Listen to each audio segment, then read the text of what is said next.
కుప్పం నియోజకవర్గ స్థాయిలో మినీ మహానాడు కార్యక్రమాన్ని ఏర్పాటు చేసి వేదికను అలంకరించిన పెద్దలకి, ఈ కార్యక్రమానికి విచ్చేసిన తెలుగుదేశం పార్టీ కుటుంబ సభ్యులకి, మహిళలకి అందరికీ పేరు పేరున నమస్కారాలు, ధన్యవాదాలు. ఈ మినీ మహానాడులో హంద్రీనవ కాలువ ద్వారా కుప్పాన్ని సస్యశ్యామలం చేసేందుకు, సాగునీటి సమస్య తీర్చేందుకు పెద్ద ఆయన బృహత్తర ప్రణాళిక తయారు చేసి ఈ హంద్రీనవ కాలువ ద్వారా నీళ్లు అందించే కార్యక్రమాన్ని మన మాజీ శాసనమండలి సభ్యులు గవర్నర్ శ్రీనివాసరావు గారు తీర్మానం ప్రవేశపెడితే దాన్ని బలపరుస్తూ ఆమోదించే అవకాశం నాకు కల్పించిన అందరికీ ధన్యవాదాలు తెలియజేస్తున్నాం.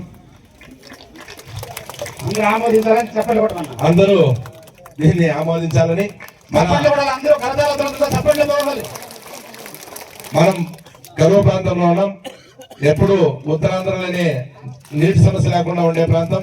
అలాంటి ప్రాంతంలో అనేక పంటలు పండిస్తూ ఉంటారు. నీటి సమస్య తెలియని వాళ్ళకి, నీటి విలువ తెలియని వాళ్ళు మనం ఎప్పుడు